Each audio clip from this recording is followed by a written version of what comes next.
그날 말부터 어려울 때 친구가 친구다.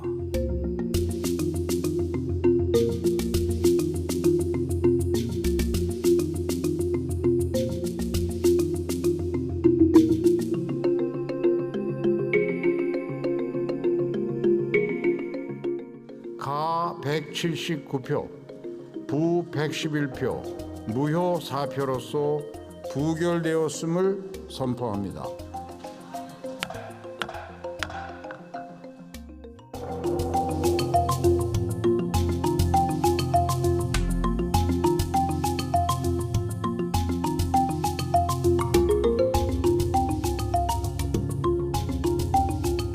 의사일정 변경 동의를 표결하도록 하겠습니다.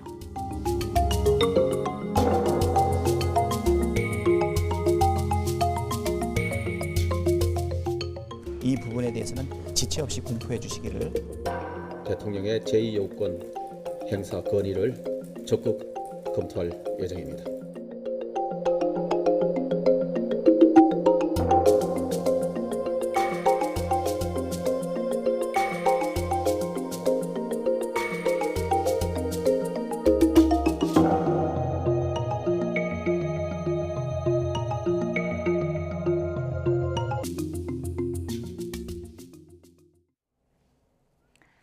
네, 뉴스업 시작합니다. 21대 국회 마지막 본회의에서 최상병 특검법이 재의결 요건을 채우지 못해 부결되면서 최종 폐기됐습니다.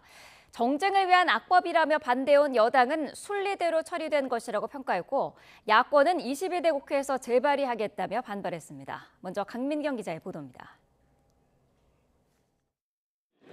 순직 해병대원 사건 수사 외압 의혹을 규명하기 위한 특별검사법안. 이른바 최상병 특검법이 국회 본회의 재의결에서 최종 부결됐습니다. 총 투표수 294표 중 가 179표, 부 111표, 무효 4표로서 부결되었음을 선포합니다. 의원 294명이 표결에 참여했고 찬성 179표, 반대 111표, 무효 4표가 나왔습니다. 정부의 제의 요구로 재표결하는 법안이 통과하려면 재적 의원 과반 출석 의원 3분의 2 찬성이 필요한데 가결 요건인 196명을 채우지 못했습니다. 최상병 특검법은 지난해 수해 현장에서 구호 활동 중 해병대원이 숨진 사건과 수사 과정의 진상을 특검을 도입해 밝히자는 내용이 핵심입니다. 지난해 10월 민주당 주도로 신속 처리 안건으로 지정됐고 지난 2일 국회 본회의를 통과했습니다. 하지만 윤석열 대통령이 지난 21일 법안 처리 과정과 내용 모두 부당하다며 제2요구권, 이른바 거부권을 행사했습니다. 더욱이 여야 합의로 공수처장 임명에 동의하면서 한쪽에서는 공수처를 무력화시키는 특검법을 고집하는 것은 이율배반적이라 하지 않을 수 없습니다. 거부권 행사 이후 재의결 문턱을 넘지 못한 법안은 자동으로 폐기됩니다. 최상병 특검법을 국정을 흔들고 탄핵을 추진하기 위한 악법으로 규정하고 비판해온 국민의힘은 당연한 결과라고 평가했습니다. 고 최상병 사건을 공수처와 경찰 등 수사기관에서 신속하고 엄정하게 수사 결과를 내주시기를 기대합니다. 여당 이탈표를 설득하면서 특검을 관철하기 위한 여론전을 이어온 민주당은 끝내 진실을 감추려 한다며 거세게 반발했습니다. 이번 해병대원 특검법 부결로 분명해진 것이 있습니다. 윤석열 대통령과 국민의힘이 바로 해병대원 수사 외압의 범인이라는 사실인 그것입니다. 민주당은 곧 문을 여는 22대 국회에서 최상병 특검법을 1호 법안으로 다시 발의하겠다고 예고했습니다. 범야권 192석의 더 극명한 여소야대 전국이 이어지는 만큼 치열한 공방이 재개될 전망입니다. YTN 강민경입니다. 네, 전해드린 대로 여권내에서 공개 찬성의 뜻을 밝혀온 의원을 제외하면 이탈표는 거의 나오지 않은 것으로 보입니다. 다만 22대 국회에서는 여권 내 8명만 반란표를 던져도 거부권이 무력화되는 만큼 향후 여야 극한 대치가 계속될 거란 분석입니다. 박광렬 기자입니다.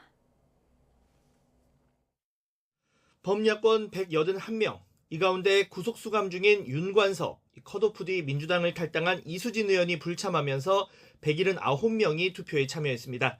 찬성표 179표와 일치합니다.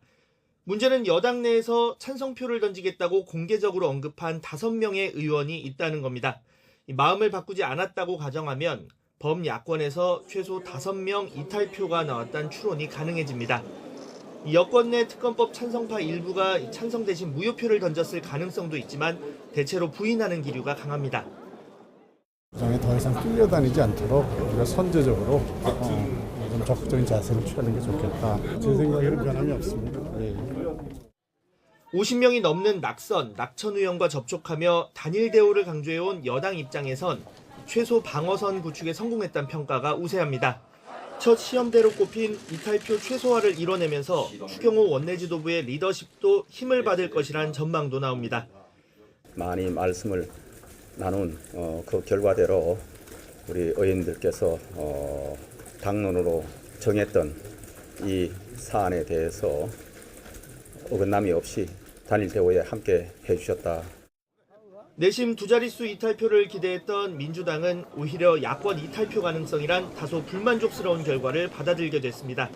내부적으로는 거듭 대여 투쟁 기조를 다짐하고 여권의 단일 대우를 최악의 의회 참사로 규정하면서 공세 고삐를 늦추지 않았습니다.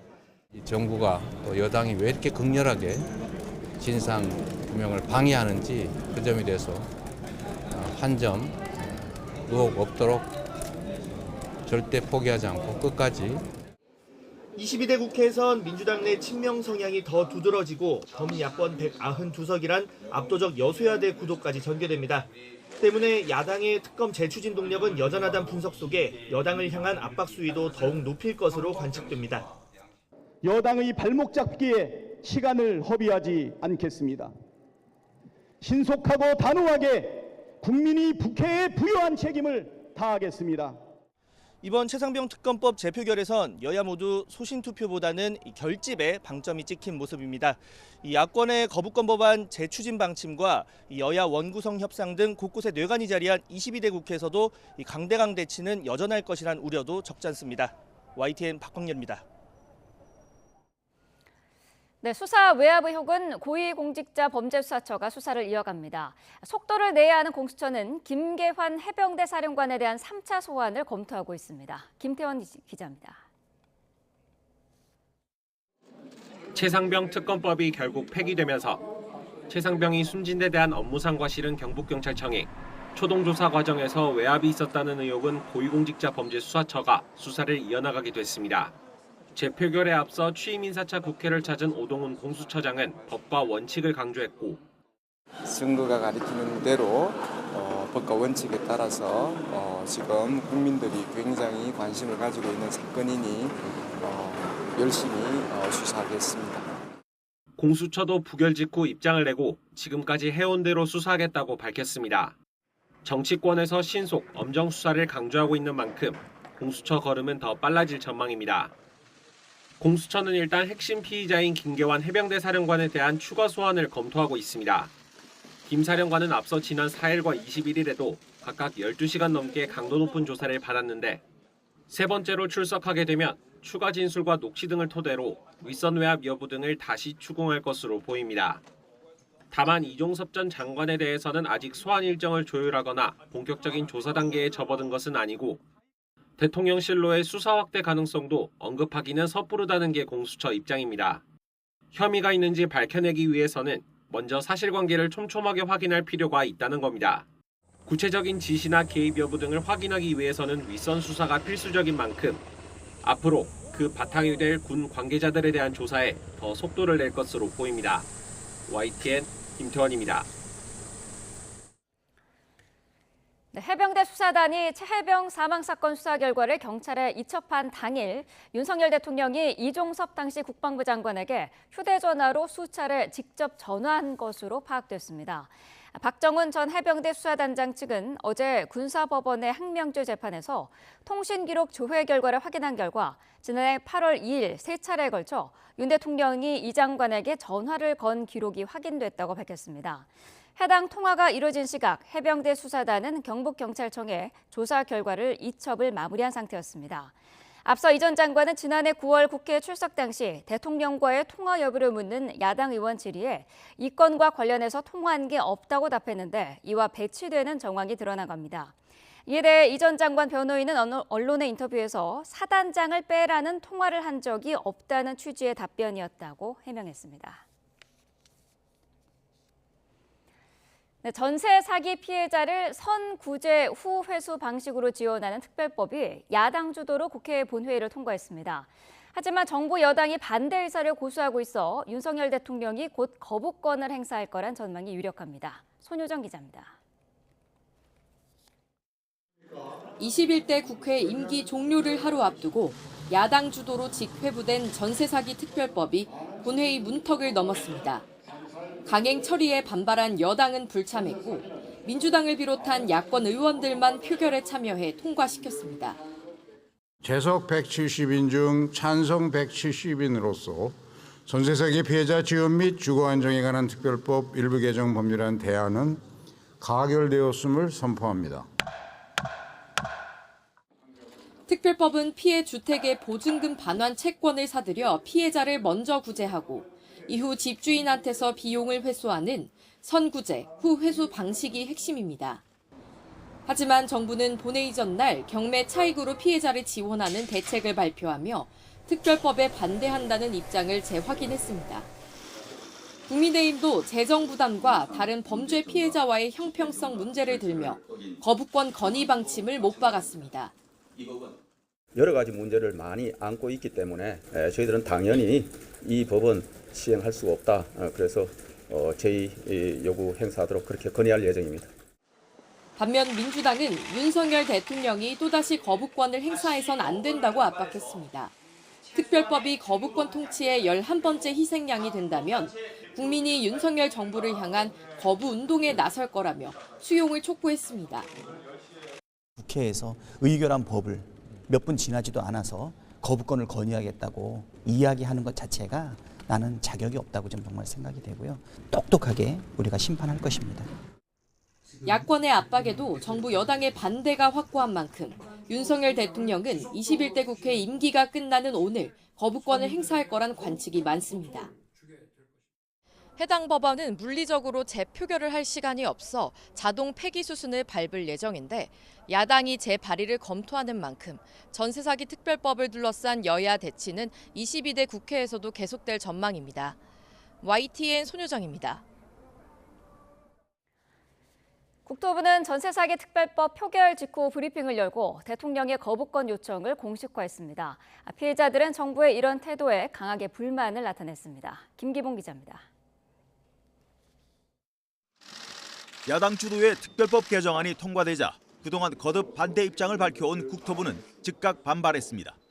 피해자의 채권 매입 가격에 대한 분쟁 가능성이 높고 재원 마련을 위해 예산 편성을 해야 하는 등 집행에 어려움이 많은 만큼 대통령의 거부권 행사를 요구하겠다는 입장을 분명히 했습니다. 주무장관으로서 책임 있는 조치를 다하겠습니다. 개정안이 정부로 이송되면 대한민국 헌법에서 규정하고 있는 법률안에 대한 제의 요구안을 제안할 것입니다. 국토부는 표결 하루 전날 이른바 주거안정 지원 방안을 내놨습니다. 전세 피해자의 우선 매수권을 LH가 양도받아 해당 주택을 경매로 산 뒤 전세 피해자가 추가 임대료 부담 없이 최소 10년, 원할 경우 시세의 절반 이하 비용으로 10년 더 그 집에 살게 하겠다는 요지입니다. 야당 주도의 개정안대로 할 경우 재원이 될 주택도시기금의 사용 목적과도 맞지 않다는 입장이었습니다. 지금 또 목적도 안 맞잖아요. 무주택 서민들 청약통장에서 잠깐 빌려온 거고 다시 내줘야 되는 돈인데 소모성으로 다 써버리고 없어지면 이게 안 되지 않습니까? 하지만 정부의 이런 방침에 전세 사기 피해자들은 반발하고 있습니다.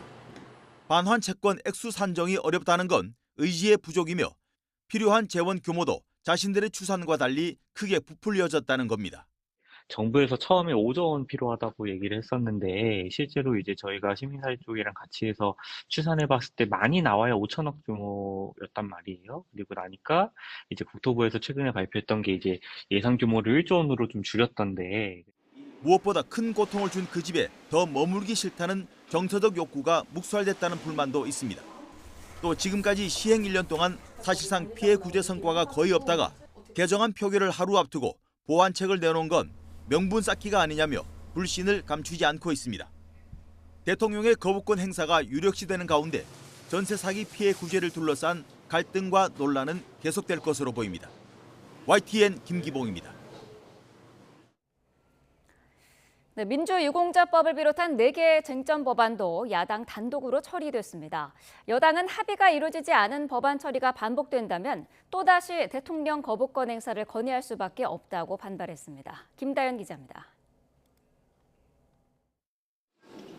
더불어민주당 주도로 본회의에 직회부된 법안 7개 가운데 4개가 국회 문턱을 넘었습니다. 4.19 혁명과 5.18 민주화운동 외 다른 민주화운동 희생자와 가족을 유공자로 인정하는 내용의 법안과 세월호 참사 피해자의 의료비 지원 기한을 5년 연장하는 개정안이 포함됐습니다. 농어업인 대표 조직 설립의 법적 근거 마련을 위한 법안과 한우 산업을 위한 지원법 제정안도 올랐습니다. 법안 4개 모두 여야 합의가 이뤄지지 않은 쟁점 법안이지만 김진표 국회의장이 야당의 의사일정 변경 요구를 받아들인 겁니다.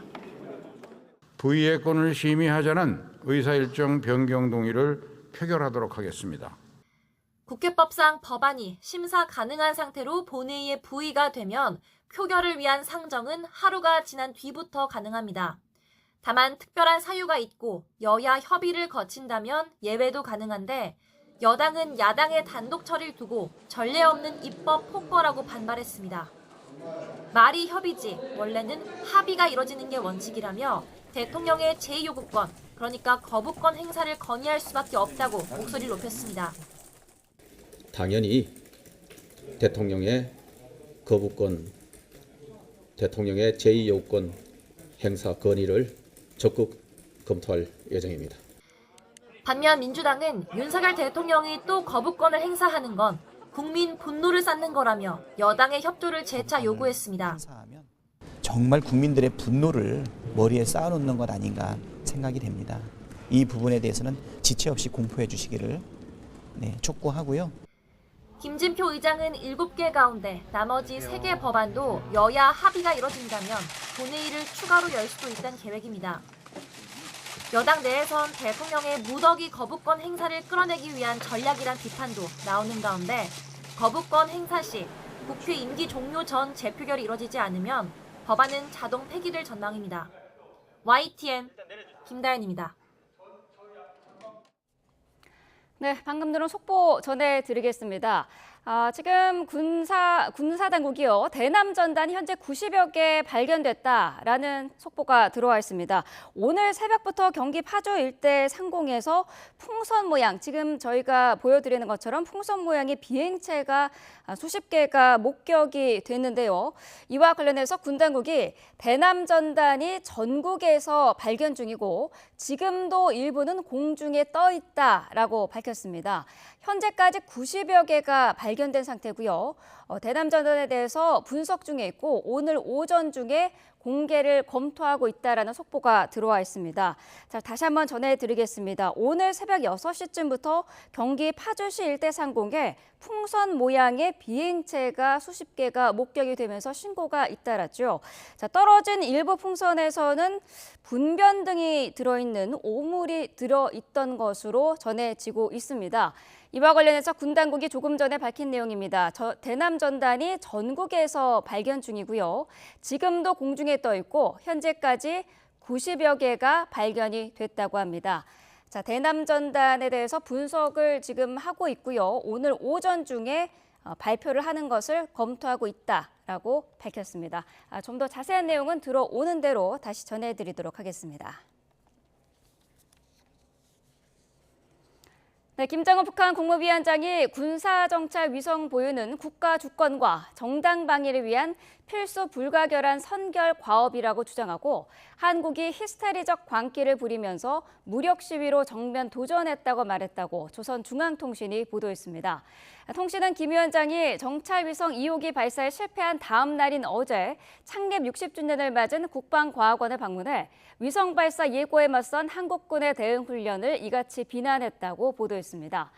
김 위원장은 한국 괴뢰들은 정찰위성 발사가 도발이라는 궤변을 늘어놓고 강력한 능력과 의지를 보여주기 위한 일환이라며 공격 편대군 비행과 타격 훈련을 벌여놓았다면서 용서 못할 불장난이라고 비난했습니다. 또 이번 발사는 1계단 엔진의 비정상으로 인한 자폭책에 의해 실패했다면서 목표했던 결실은 달성하지 못했지만 실패의 겁을 먹고 위축될 게 아니라 더 크게 분발하게 될 것이고 실패를 통해 더 많은 것을 알고 발전하는 법이라고 말했습니다. 네. 자, 조금 전에 속보로 전해드렸죠. 군 당국이 북한이 살포한 대남전선 분석 중이고요. 오늘 오전 중에 공개를 검토했다는 소식 전해드렸습니다.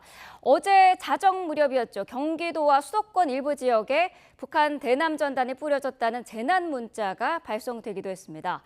공습 위기 경보를 알리는 문구에 경보음까지 울리면서 한밤중에 많은 시민들이 불안을 겪어야 했습니다. 부장원 기자가 취재했습니다. 북한의 대남전단으로 추정되는 미상물체가 식별됐다는 재난 문자가 경기도와 수도권 일대에 발송된 건 어젯밤 11시 34분쯤. 영문으로 공습 위기 경보를 뜻하는 문구와 함께 요란한 경보음까지 울리면서 한밤중 많은 시민이 밤잠을 설쳐야 했습니다. 군 당국이 처음 관련 내용을 공지한 뒤 30분 가까이 지나서야 그것도 국가적 위급 상황일 때 발송되는 위급 재난 문자가 발송된 건데 경찰과 소방은 물론 YTN에도 내용이 사실인지 대피해야 하는지 문의가 빗발치는 등 한바탕 소동이 벌어졌습니다. 어떻게 된 일인지 경위를 따져봤습니다. 발송 주체인 경기도 민방위 통제소는 YTN 취재진에게 군 당국이 강하게 요청해 문자를 발송했다고 밝혔습니다. 저희도 파장이 좀 있을 것 같아서 걱정했는데 군부대에서 강하게 요청을 해가지고 특히 발송 당시 비행체의 정체가 정확하게 확인되지 않았기 때문에 현행법상 위급재난 문자로 보낼 수밖에 없었다고 설명했습니다. 안에 내용을 확인되지 않은 상황에서 어떤 게 들어있을지가 모르잖아요. 재난 문자를 보낼 때 위급으로 보내게 목적으로 되어 있습니다. 다만 군사행동도 아닌 대남전단 살포에 공습위기 경보 문구까지 적은 건 문자 발송 시스템상 오류가 있었다고 해명했습니다.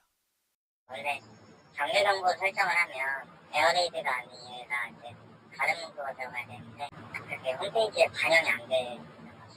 딱 1년 전인 지난해 5월 31일 서울시가 경계경보 위급재난 문자를 잘못 발령하면서 출근길 큰 혼란이 빚어졌습니다. 이번에는 오발령 사태는 아니었지만 시민들은 또다시 가슴을 쓸어내려야 했습니다. YTN 부장원입니다. 피난민이 밀집한 가자지구 최남단 도시 라파 중심부에 이스라엘군 탱크가 진입하는 등 군대가 본격 투입됐습니다. 난민촌에는 또다시 폭탄이 떨어져 수십 명이 숨졌는데 이스라엘군은 자국 공격이 아니라고 부인했습니다. 김도원 기자입니다. 이스라엘군 탱크와 병력이 가자 전쟁 이후 처음으로 라파 한복판에 진입했다고 외신들이 목격자를 인용해 보도했습니다. 도시 곳곳에는 밤새 폭격이 계속됐고 이어서 도심의 랜드마크인 알 아우다 교차로에 탱크가 배치됐습니다. 가자 지구와 이집트 국경 사이 완충지대에도 병력을 투입해 라파를 에워쌌습니다. 라파에는 가자 전역에서 쫓겨온 피난민이 몰려 있어 세계 각국은 시가전이 벌어질 경우 큰 피해가 날 것으로 우려해왔습니다. 피난민 100만 명 가까이가 다시 짐을 싸서 라파를 떠난 것으로 추정됩니다. طول الليل ما نمناش القصف والدبابات والطيارات رحنا شردنا عن جارنا عشان نحن في خيمه صار 12 من النهار يطلع ولو انقصوا لك الجامع تاع طيبه 난민촌에 대한 공습도 지난 일요일에 이어 다시 벌어졌습니다. 가자지구 보건당국은 이스라엘군이 인도주의 지역으로 설정된 알-마와시 난민촌을 공격해 수십 명이 숨졌다고 밝혔습니다. 하지만 이스라엘군은 그런 사실이 없다고 부인했습니다. 국제적 비난을 받은 지난 일요일 공습도 난민촌 바깥에 있는 목표물을 정확히 맞췄지만 화재 때문에 민간인 피해가 났다고 거듭 주장했습니다. We are looking into all possibilities, including the option that weapons stored in a compound next to our target, which we did not know of, may have ignited as a result of the strike. 안토니오 구테르스 유엔 사무총장은 끔찍한 재앙을 당장 멈춰야 한다며 즉각 휴전과 인질 석방을 거듭 촉구했습니다. YTN 김도원입니다. 미국 백악관은 이스라엘의 가자지구 난민촌 폭격으로 45명이 숨졌지만 이스라엘에 대한 정책은 변화가 없을 것이라고 밝혔습니다. 존 커비 백악관 국가안보회의 소통보좌관은 브리핑에서 이스라엘이 가자지구에서 대규모 지상작전에 들어간 것을 아직 보지 못했다며 레드라인을 넘지는 않았다고 말했습니다. 커비 보좌관은 최근 폭격은 대규모 지상작전이 아닌 공습에 의한 것으로 선을 넘은 건 아니라며 이스라엘에 대한 지원을 중단하지 않을 것이라고 설명했습니다. 스페인과 아일랜드, 노르웨이 등 유럽 3개국이 팔레스타인을 정식 국가로 인정하는 대열에 새로 합류했습니다. 이스라엘은 유대인 학살에 관여하는 것이라며 맹비난했습니다. 황보선 기자입니다. 현지 시간 28일 아일랜드 국회의사당인 랜스터 하우스 건물 앞 처음으로 팔레스타인 국기가 개양됐습니다. 아일랜드가 팔레스타인을 국가로 승인한 직후입니다. 사이먼 해리스 아일랜드 총리는 이게 가자지구 평화 정착의 마지막 방법이라고 강조했습니다. We here in Ireland, we see you, we recognize you, we respect you, and today Ireland formally recognizes the state of Palestine. 스페인과 노르웨이도 팔레스타인을 정식 국가로 인정했습니다. 유럽 3개국이 같은 날 두 국가 해법을 받아들인 겁니다. This is a historic decision that has a single goal: to contribute to achieving peace between Israelis and Palestinians. 이에 따라 유엔 회원 193개국 가운데 팔레스타인을 국가로 인정한 나라는 모두 145개국으로 늘었습니다. 이스라엘 우방인 영국도 이 대열에 합류할 가능성이 커졌습니다. 이스라엘은 이 같은 움직임에 대해서 하마스 같은 이슬람 무장단체를 도와 유대인 학살과 전쟁 범죄를 돕는 것이라며 강하게 반발했습니다. 이스라엘은 1967년 제3차 중동 전쟁을 통해서 동예루살렘, 요르단강 서안, 가자지구, 골란 고원을 점령했습니다. YTN 황보선입니다.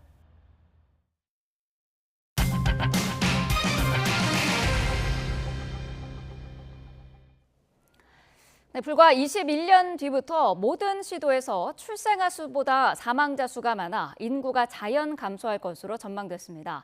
특히 부산과 조선업이 타격을 입었던 울산은 30년간 인구가 26% 줄어들 것으로 예측됐습니다. 이승은 기자가 보도합니다. 정부 청사가 이전한 세종시는 전국 17개 시도 가운데 유일하게 인구가 자연 증가하고 있는 곳입니다. 저출산 고령화에 세종시마저 2045년부터 출생아 수가 사망자 수보다 적어질 전망입니다. 인구 이동을 고려하면 2052년 세종과 경기를 제외한 15개 시도에서 총 인구가 감소할 것으로 보입니다. 서울 인구는 793만 명으로 800만 명 선이 무너질 전망입니다. 특히 부산과 울산 인구는 2022년 대비 26% 가까이 줄 것으로 보입니다. 이에 따라 인천이 우리나라에서 두 번째로 큰 도시가 될 것으로 전망됐습니다. 10대, 20대, 30대까지는 수도권으로 가고 그다음에 40대 이상은 인근 도지역으로 가기 때문에 광역시의 좀 인구 감소 폭이 좀 더 커지는 것으로 보시면 될 것 같습니다. 2052년 65세 이상 고령 인구 비중은 전남과 경북이 절반에 육박하는 등 11개 시도에서 40%를 넘을 전망입니다. 이에 따라 중위 연령이 전국 평균 44.9세에서 58.8세로 높아질 전망입니다. 가장 젊은 세종시도 52세가 넘어 현 수준보다 7살 이상 많아집니다.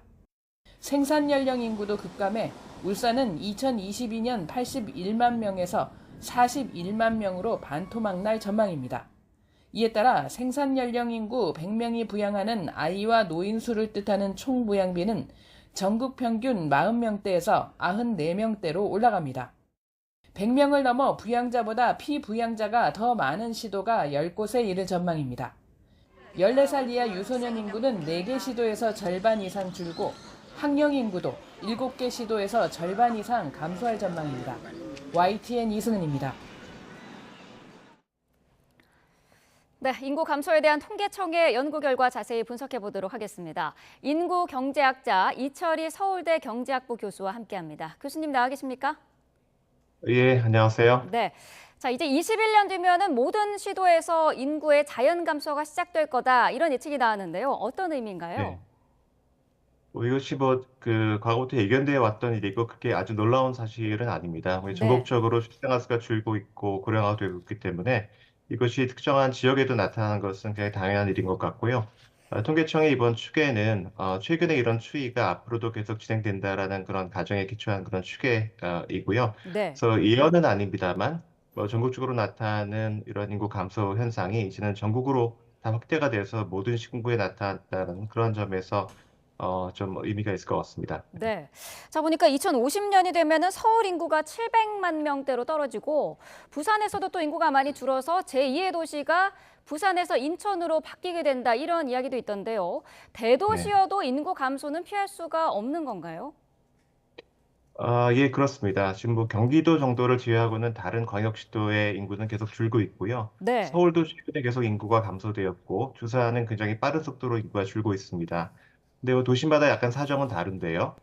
서울 같은 경우에는 집값이 많이 올라가고 주거 비용이 높아지면서 그걸 감당하기 어려운 분들이 이제 경기도로 많이 빠져나가고 있고요. 네. 부산 같은 경우에는 일자리가 많이 줄고 청년들의 어떤 그 여건이 나빠지면서 청년들이 많이 빠져나가는 그런 현상이 나타나고 있고요. 그래서 이런 현상이 계속 진행된다면은 이번 이 장래 인구 추계가 얘기한 것처럼 이렇게 대도시의 인구가 앞으로도 크게 줄 것 같습니다.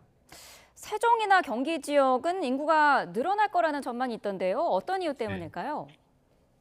예, 그 두 지역 모두 최근에 인구 유입이 많았던 그런 지역이고요. 네. 출생아 수는 줄고 있지만 경기도 같은 경우에는 아무래도 서울과의 근접성이라든가 그 지역에 여러 그 좋은 기업들이 많이 있어서 양질 일자리가 있는 지역이어서 인구 유입이 많은 상황입니다. 그다음에 세종 같은 경우에는 역시 그 행정 수도 역할을 하고 있기 때문에 인구가 유입되고 있고요. 역시 이런 인구 유입이 계속 진행이 된다고 한다면은 출생아 수는 감소하고 사망 수는 늘겠지만 인구 유입에 의해서 인구가 늘어날 것으로 그렇게 전망이 되고 있습니다. 네. 자, 인구는 줄어도 수도권 집중 현상은 계속된다는 지적이 있는데요. 근본적으로 지방의 인구가 계속해서 줄어드는 원인이 어디에 있을까요? 다시 한번 말씀해 주시겠습니까? 네. 네. 지금 인구는 줄어도 수도권에 집중되는 지금 계속해서 이어져 오고 있는 현상인데 수도권 집중이 계속되는 이유는 어디에 있다고 보십니까? 예, 아무래도 아까 말씀드린 것처럼 대부분의 좋은 양질의 일자리가 서울에 있고요. 네. 수도권에 있는 그런 일자리 때문에 아무래도 일자리를 찾아서 젊은이들이 많이 오고 있는 경향을 볼 수가 있습니다. 그러니까 지역 간 인구 불균형이 늘어나는 그 원인을 보게 되면은 거의 대부분이 20대와 30대 인구 그 이동에 의해서 나타나고 있거든요. 네. 그런 인구가 주로 수도권으로 집중하기 때문에 나타나는 현상이고요. 반면에 50대, 60대 인구 같은 경우에는 큰 도시에서 중소도시나 작은 도시로 이주를 하고 있습니다. 그래서 그것이 오히려 불균형을 낮추는 역할을 하고 있고요. 전반적으로 수도권 인구 확산되는 거는 젊은이들의 인구 유입이 이러한 나이 드신 분들의 인구 유출을 능가하기 때문에 나타나는 그런 현상이고 가장 중요한 이유는 역시 그 일자리 문제라든가 그런 것 때문에 나타났다고 볼 수가 있겠습니다. 네. 우리나라의 저출생 고령화 문제는 사실 어제 오늘의 일은 아닙니다만은 진행 속도가 유독 빠른 편이라는 지적이 있던데요. 다른 나라에 비해서도 빠른 편인가요? 예, 그렇습니다. 특히 출생아 수 감소 속도가 다른 어떤 나라보다 빠르고요. 네. 그러니까 1990년에 비교했을 때 출생아 수의 비율이 지금 한국 같은 경우에는 3분의 1로 떨어진 상태입니다. 그러니까 다른 나라는 대개는 거의 3분의 1을 넘고 있고요. 이렇게 인구 감소 속도가 빠른 것 자체가 우리나라 인구 위기의 가장 중요한 핵심적인 특징이라고 할 수가 있겠습니다. 그러니까 인구가 줄더라도 이것이 천천히 줄게 되면은 한 사회가 적응할 수 있는 충분한 시간을 갖고 있기 때문에 적응 비용이 낮은데요. 한국같이 불과 10년 사이에 출생아 수가 절반으로 떨어지는 그런 현상이 나타나게 되면은 이것을 감당하기에는 굉장히 좀 어려운 그런 문제가 많이 있는 것이죠. 네. 그래서 14세기 흑사병 때의 어떤 속도와 거의 유사한 속도로 전체 인구도 줄고 있고요. 더더군다나 출생아 수가 빠르게 줄면서 인구 구조가 변한 속도도 너무 빨라서 우리 사회가 이것에 적응하는 것이 굉장히 어려운 그런 면이 있습니다. 네. 자, 통계청의 연구 결과를 분석을 해봤고요. 이게 어떤 영향을 미치는지를 좀 짚어봐야 될 것 같은데 나이 든 인력은 늘어나고 있고요. 젊은 취업자는 줄어들면 단편적으로 봤을 때는 일할 사람이 너무 부족해지는 거 아닌가 이런 걱정이 들거든요. 어떻게 보시나요? 이것을 둘로 나눠봐야 될 것 같은데요. 그러니까 네. 전체 노동 인구 규모를 봐야 되는데, 그런 생산 연령 인구는 굉장히 빠르게 줍니다. 그러니까 15에서 64세 인구는 앞으로 한 25년이 지나면은 현재 70%로 줄고, 50년이 지나면은 현재 45%로 줄기 때문에 굉장히 빠르게 줄지만, 네. 이 생산 연령 인구와 노동 인구 자체는 아니고요. 이 경제 활동 인구 자체는 앞으로 한 20년 정도는 그렇게 빨리 줄지는 않습니다. 그건 아. 우리나라 고령층의 경활률이 높기 때문에 이제 그런 것이고요. 거기다가 앞으로 고령층이 되시는 분들은 더 생산적이고 학력이 높기 때문에 생산성의 이렇게 감소도 폭도 그렇게 크지 않고, 그래서 총량적인 노동 부족은 앞으로 한 20년, 25년 나타나지 않을 것 같고요. 네. 반면에 이제 중요하게 걱정이 되는 것은 뭐냐면은 여러 분야별로 노동 인력 부족이 발생할 것이라는 것이죠. 그러니까 인구 변화의 충격이 산업이나 직종별로, 그다음에 유형별로 다르게 나타나는데, 그래서 어떤 그 분야에서는 굉장히 큰 폭의 노동 인력 부족이 나타날 것이고, 그렇지 않은 분야도 있고, 이러한 불균형이 나타나는 것이 앞으로 그 노동시장에서 나타날 큰 문제라고 할 수가 있겠습니다. 총량적인 노동의 부족은 향후 20년간은 크지 않을 것이다라는 분석을 해주셨는데 어쨌든 청년 노동 인구 부족 현상은 당연한 일이 될 텐데요. 이 부분이 노동시장에는 어떤 영향을 미칠까요? 몇 가지 중요한 결과를 가져올 것 같은데요. 우선은 네. 어떤 분야 같은 경우에는 청년 인력이 꼭 필요하고 여기 의존하고 있습니다. 그래서 이런 분야 같은 경우에는 이제 구인난에 시달릴 것 같고요. 그리고 청년 인력이 전반적으로 노동시장에서의 어떤 기능을 강화하는 역할을 합니다. 이동성도 높고 잘 배울 수 있고 하기 때문에 네. 그런 불균형을 해소하는 역할을 해야 되는데 그런 기능이 떨어질 것 같고요. 그리고 분야마다 취업자의 어떤 연령 구성이라든가 연령별로 어떤 고용 상황이 다르기 때문에 그 분야별 불균형이 발생할 수가 있습니다. 그래서 어떤 분야 같은 경우에는 특별히 인력이 많이 부족해질 텐데요. 네. 지금 나온 것처럼 특히 앞으로 노동 공급이 많이 줄고 노동 인력이 부족해질 것으로 예상되는 업종이 뭐 운송이나 관련직이라든가 조리음식 서비스직, 농림축산직 이런 곳은 지금 나이 드신 분들이 빠져나가면서 네. 굉장히 큰 폭의 노동 인력 부족을 경험할 것 같습니다. 인력이 감소할 것으로 보이는 직군들을 짚어주셨는데 반대로 노동 공급이 증가하는 직군도 있을까요? 예, 일부 직종은 지금 한 중년층이 많고 그래서 이분들이 나이가 들면서 오히려 노동 공급이 늘어나는 그런 분야도 있는데요. 네. 대표적인 업종이 이제 교육 서비스, 그다음에 부동산, 법률 이런 분야에서는 오히려 인구 변화에 의해서 노동 공급 자체는 늘 것으로 예상이 됩니다. 근데 물론 노동 공급이 늘었다고 해서 취업자가 늘어나냐면 그렇지는 않고요. 그건 이제 수요가 어떻게 변화에 따라 다르겠지만 네. 인구 구조 변화 자체는 인력을 늘리는 요인으로 작용할 것이다라고 전망을 할 수가 있습니다. 네. 자, 말씀을 나누다 보니까 교수님께서는 지금 한창 논란이 되고 있는 의사 인력 수급 문제는 어떻게 보시는지도 궁금해지는데 정부는 사실 네. 고령화 때문에 의사가 더 필요하다는 입장이고요. 의료계는 저출생이기 때문에 의사 수가 늘리지 않아도 된다는 입장이거든요. 어떻게 보십니까? 그건 이제 시기에 따라 다른데요. 한국은 네. 고령화가 진행됨과 동시에 인구가 줄고 있습니다. 근데 앞으로 한 30년, 2050년경까지는 인구 고령화 효과가 인구가 감소한 효과를 압도하기 때문에 오히려 의료 서비스, 그다음에 의사에 대한 수요가 늘어나고요. 그리고 저희가 추정한 바에 따르면 약 38% 정도가 늘어납니다. 2050년경 이후부터는 인구 감소 효과가 인구 고령 효과를 압도하기 때문에 의사에 대한 수요는 그 이후로부터는 줄어드는 이제 그런 시기에 따라서 좀 다른 변화가 나타나고요. 네. 그리고 여기에 대해서 좀만 더 말씀을 드리면은 의사 수가 2050년까지 이제 부족해지는 거는 맞습니다만 여기에는 이제 여러 가지 요건을 감안을 해서 종합적인 정책을 해야 된다고 생각을 하고요. 몇 가지 다른 이 정책 목표가 있습니다. 하나는 이제 의사를 양성하는 그런 이 교육의 질을 떨어뜨리면 안 된다는 것이 하나가 있고요. 네. 두 번째는 아까도 말씀드렸습니다만 의사 수에 대한 수요를 결정하는 요인들이 가변적입니다. 그러니까 지금 이런 추정은 지금 현재 연령별로 의료 서비스 수요가 동일할 것이라는 가정하에서 나온 것인데 네. 뭐 기술 변화라든가 사람의 선호 변화에 따라서 변하기 때문에 그것을 면밀하게 관찰을 해서 계속 그것을 조정해야 되는 그런 작업이 필요하고요. 2050년 이후에는 수요가 줄기 때문에 의사를 이제 오히려 줄여야 될 그런 문제가 발생을 합니다. 그래서 이것을 종합적으로 고려를 해서 이 점진적으로 늘리는 것이 사실 좀 바람직하다고 생각이 듭니다. 네. 자, 노동 인력 감소의 해결 방안에 대한 여러 가지 의견들도 나오고 있는데요. 정년을 연장해야 된다는 의견에 대해서는 어떤 생각이십니까? 기본적으로는 나이 드신 분들이 능력이 허락하는 한에 있어서 굉장히 오래 일하는 것이 꼭 바람직하다는 생각은 듭니다. 네. 근데 현재 우리나라의 그 인구 변화로 인한 노동시장의 여러 가지 그 여건을 고려했을 때 정년 연장이라고 한 것이 앞으로의 노동수급 불균형을 해결하는 데는 그렇게 효과적인 방안은 아니다라고 생각이 됩니다.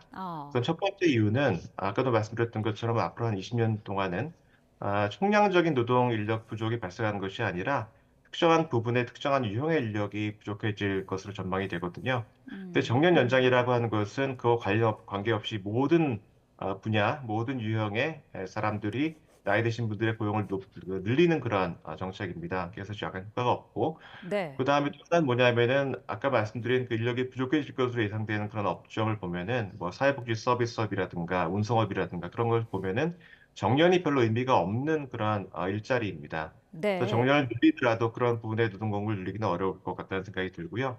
그다음에 나이 드신 분들이 늘어나도 지금 앞으로 빨리 줄어드는 청년을 과연 대체할 수 있을지에 대한 그 의문이 있고, 또 앞으로는 고령자들의 특성이 앞으로 많이 바뀝니다. 고학력에 상승이 높은 그러한 분들이 늘어나게 되는데 네. 그런 분들을 충분히 활용하는 데는 단순히 그 평균적인 나이만 고려를 해서 정년을 연장하는 것이 그렇게 충분한 방안은 아니다라는 그런 말씀을 드리고 싶습니다. 네, 정년 연장은 근본적인 해결책은 아니다라는 의견이시고 지금 뭐 외국 인력을 도입하자는 의견도 계속해서 나오고 있습니다. 실제로 뭐 필리핀 가사관리제 제도도 도입도 앞두고 있는데 이 부분은 해결책이 될까요? 그러니까 내국인 노동시장이 앞으로 그 여러 가지 불균형이 발생할 것 같고요. 근데 단기적으로는 어떤 특정한 분야에 특정한 그 숙련을 가진 사람이 부족해질 때 이것을 채울 수 있는 것은 외국인밖에 없습니다. 네. 그러니까 외국인 도입을 이 굉장히 중요한 그런 방안이라는 것은 부정하기 어려운 그런 상황이고요. 다만 좀 제가 말씀드리고 싶은 것은 뭐냐면은 굉장히 핵심적이고 중요한 그런 인력을 전적으로 외국인에 의존하는 것은 상당히 좀 위험할 것 같다라는 말씀을 드리고 싶습니다. 네. 그 이유는 노동력이 부족해지는 나라가 우리나라만 있는 것은 아니고요. 최근에는 우리나라하고 그 외국인 송출 국가가 겹치는 뭐 대만이라든가 일본 뭐 이런 국가들에서도 인력이 부족해서 외국인을 도입하려는 노력을 굉장히 많이 하고 있고요. 그러니까 한마디로 국제적인 그러한 이 경쟁, 그러니까 외국인을 둘러싼 경쟁이 치열해지고 있는데 한국이 여기서 꼭 승리한다는 보장은 없습니다. 보다 더 이제 근본적인 것은 뭐냐면은 송출국 자체가 과거 우리나라가 경험했던 것처럼 앞으로 경제가 발전하면서 인력을 내보내는 나라에서 받아들이는 나라로 전환될 가능성이 매우 높고요. 이 나라도 최근에 이제 저출산을 경험하면서 앞으로 인구 구조가 고령화될 가능성이 높습니다.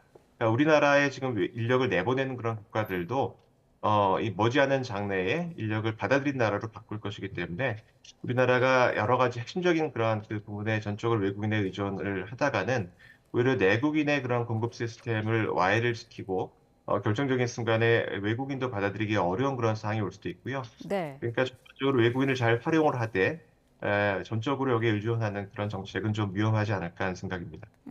교수님 말씀을 듣고 보니까 노동력이 부족보다는 불균형이 좀 더 큰 문제인 것 같은데 그렇다면은 우리에 딱 맞는 그런 좀 맞춤형 해법이 있을까요? 한국의 그 인구 변화라든가 노동시장 변화의 특성에 맞는 그런 해법이 필요한데요. 네. 그러니까 전반적으로는 이 젊은 사람들이 크게 줄고 있고 부분별 불균형이 생기기 때문에 장기적으로는 그 어떤 그 노동 인력도 낭비되지 않고 충분히 잘 역량을 발휘할 수 있게 하는 그런 정책이 전반적으로는 중요할 것 같고요.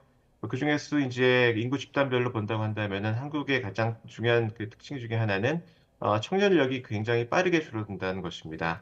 그러니까 청년 그 경제활동 인구가 앞으로 한 25년 내에 그러니까 35세 미만 그 취업자인데요. 지금 절반 이하로 줄어들 것으로 지금 예상이 됩니다. 그래서 굉장히 많이 줄어들고 그렇다 한다면은 청년 인력은 줄어들지만 이 사람들이 충분히 제 역할을 할 수 있도록 해야 되는데요.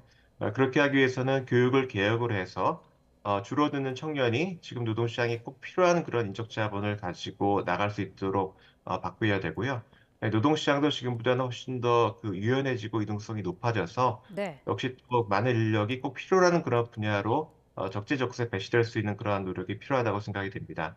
네. 두 번째 변화는 이제 고령자가 많이 늘어나고요. 이제 고령자 중에서도 학력이 높고 생산성이 높고 이 건강이 좋은 그런 고령자들이 많이 늘어나기 때문에 그런 분들을 노동시장에서 잘 활용을 이제 해야 되는데 현재는 이제 그렇지 못합니다. 한국은 오히려 고학력 고령자의 고용률이 상대적으로 좀 낮은 편이거든요. 근데 이분들의 어떤 활용도를 높이기 위해서는 두 가지 조건이 갖춰야 된다고 생각을 하고요. 네. 하나는 노동시장에서 나이를 보지 않고 나이를 따지지 않고 그 사람의 생산성이라든가 그 사람의 역량을 보고 고용이라든가 임금이 결정되는 그런 시스템으로 바뀌어야 될 것 같고요. 두 번째는 나이 드신 분들도 여러 가지 그런 여건에서 충분히 일을 할 수 있도록 좀 고령 친화적인 일자리로의 전환이 꼭 필요하다고 생각을 합니다. 네. 마지막으로 이런 내국인이 충분히 채워주지 못하는 그런 일자리 같은 경우에는 그러니까 어떤 분야에 어떤 유형의 이 인력이 부족해질 것인지를 잘 추정을 해서 외국인 도입 시스템을 갖춰야 된다라는 그런 제안을 드리고 싶습니다. 네. 자, 지금까지 인구경제학자 이철희 서울대 경제학부 교수와 자세한 이야기 나눠봤습니다. 오늘 말씀 감사합니다. 예, 감사합니다.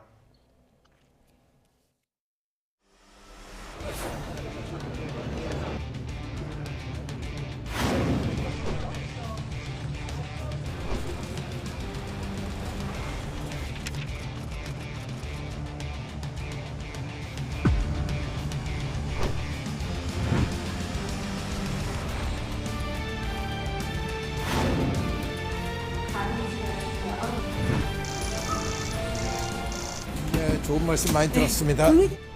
한국을 굉장히 좋아하신다. 앞으로 많이 같이 하자. 뭐 이런 말씀 많이 해주셨습니다.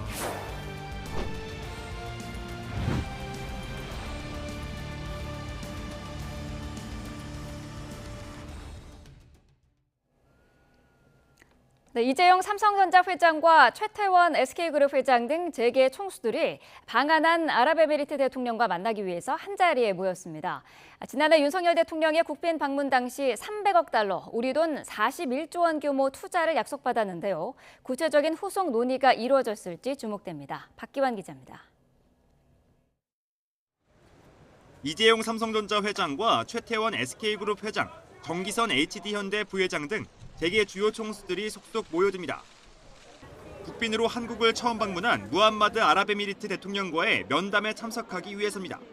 오늘 어떤 말씀 나누실 예정이세요? 오늘 어떤 말씀 안에서 나누실 예정이세요? 뭐 경제 관련, 문화 관련 이런 얘기 아니겠어요? 그렇죠? 네. 1시간 넘게 진행된 무함마드 대통령과의 만남에는 한화와 GS, 호성 CJ 총수들도 참석했습니다.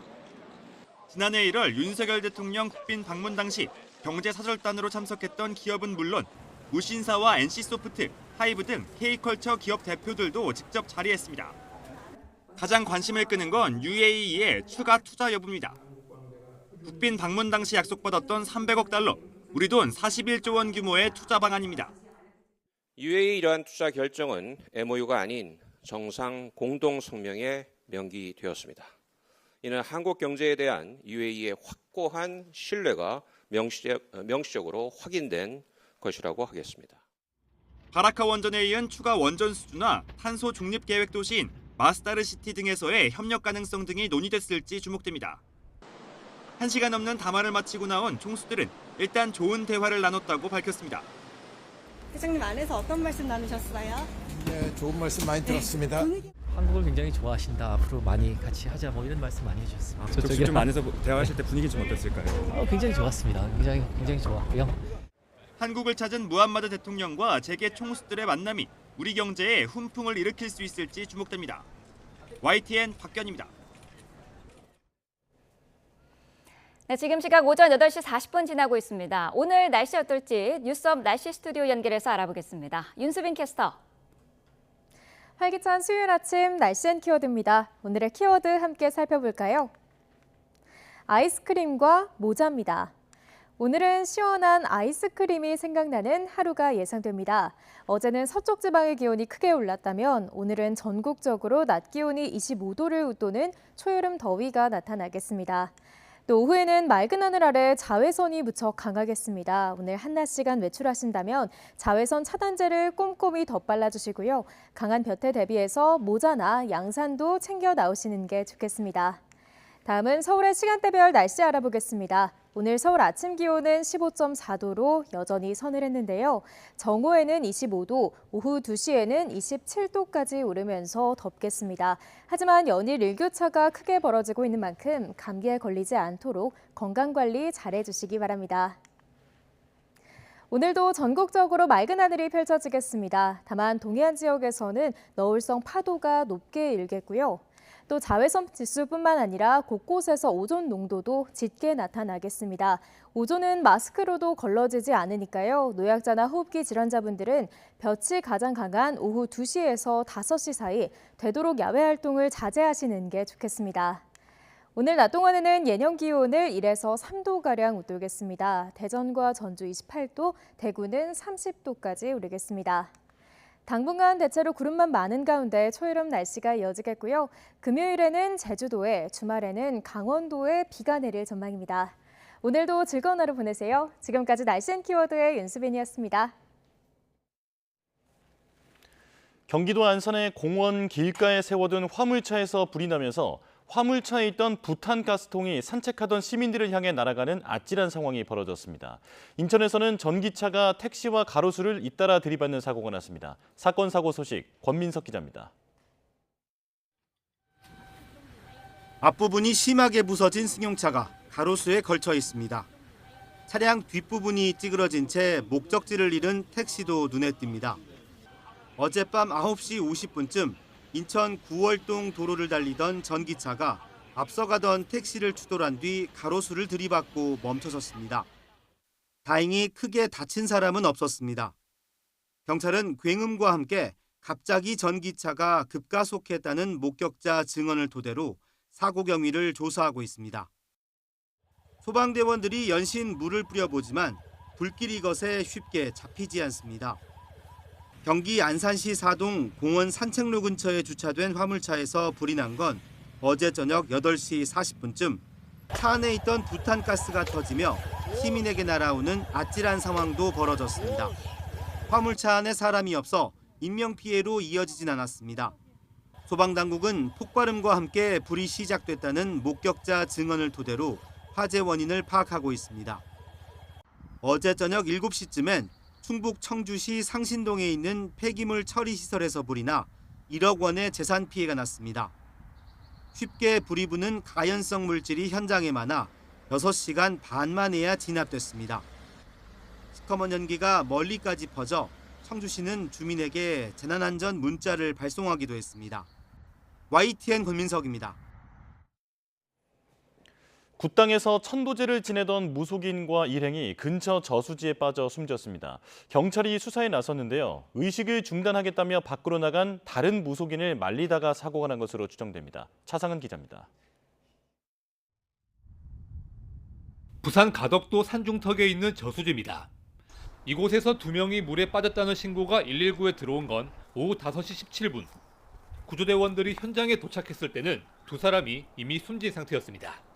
숨진 이들은 근처 굿당에서 천도제를 지내던 60대 여성 무속인 A씨와 구슬 돕는 40대 남성 B씨로 확인됐습니다. 2사람이 숨진 채 발견된 저수지입니다. 천도제가 열린 굿당에서 100m가량 떨어져 있습니다. A씨는 저수지 변에서 B씨는 이보다 수심이 깊은 곳에서 발견된 것으로 알려졌습니다. 경찰은 이들이 저수지에 먼저 뛰어든 또 다른 40대 여성 무속인 C씨를 말리다가 사고를 당한 것으로 보고 있습니다. 천도제 과정에서 C씨가 의식을 중단하겠다며 밖으로 나갔고 뒤쫓아간 A씨와는 의견 충돌을 빚은 것으로 전해졌습니다. 나이 어린 작은 선생님이 아유 난 여기 하기 싫다 집에 간다. 그럼 가버린다고 막 걸어서 내려간 거예요. 차 없이. 그러니까 거기 왕 선생님이 돌아가신 왕 선생님이 야 네가 없으면 안 되지. 이게 주관을 네가 해놓고 가면 안 되지. 그래서 따라 내려가신 거예요. 굿당에 있던 천도제 참석자들은 C씨가 소리를 지르며 돌아오는 것을 보고 나서야 저수지에서 사고가 난 것을 알게 됐다고 경찰에 진술했습니다. 경찰은 숨진 두 사람을 부검해 정확한 사망 원인을 가려내고 범죄 여부를 판단할 예정입니다. YTN 최상입니다. 강원도에 있는 육군 신병교육대에서 군기훈련, 이른바 얼차려 도중 훈련병이 숨진 사건이 경찰로 넘겨졌습니다. 당시 훈련을 지시한 중대장 등을 상대로 수사에 나설 예정인데요.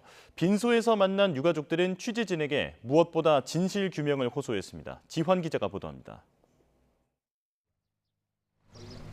육군 신병훈련소 입소 9일 만에 군기훈련, 이른바 얼차려를 받다 숨진 박모훈련병. 취침 시간 떠들었다는 이유로 이튿날 완전 군장을 하고 연병장을 뛰거나 팔굽혀펴기를 한 것으로 알려졌습니다. 모두 육군 규정 위반입니다. 군기 교육관의 규정과 절차에서 문제점이 좀 식별되었습니다. 이에 따라 이런 식별된 문제점에 대해서는 경찰의 추가 수사가 좀 필요하다고 판단하여 오늘 이첩하게 되었습니다. 육군 수사단은 군 형법에 따라 해당 사건 기록을 민간 경찰로 넘겼습니다. 내부 증언은 물론 사건 당시 CCTV 영상도 확보한 것으로 확인됐습니다. 사건을 넘겨받은 경찰은 지휘관 가혹행위 여부 등 범죄 연관성을 따져볼 계획입니다. 조사 대상은 당시 얼차려를 지시한 중대장과 부중대장 등 2명으로 혐의는 업무상 과실치사와 직권남용 가혹행위입니다. 군은 이들 2명 모두 직무를 배제하고 대리근무자를 임명했습니다. 경찰 관계자는 군이 중대장 등 지휘관 2명을 특정해 사건 기록을 넘긴 상태라며 현장 감식은 물론 필요하다면 당시 지휘관들을 소환 조사할 계획이라고 밝혔습니다.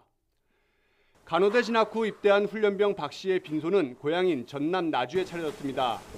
유가족들은 취재진에게 진실 규명이 반드시 이루어져야 한다며 명예회복을 위한 정부 대처를 지켜본 뒤 대응하겠다고 말했습니다.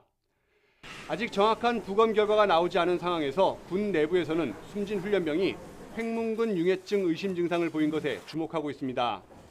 횡문근 융해증은 무리한 운동과 과도한 체온 상승으로 근육이 손상돼 사망에 이를 수 있는 병으로 질병관리청은 숨진 훈련병을 올해 첫 열사병 추정 사망자로 분류했습니다. YTN 지환입니다.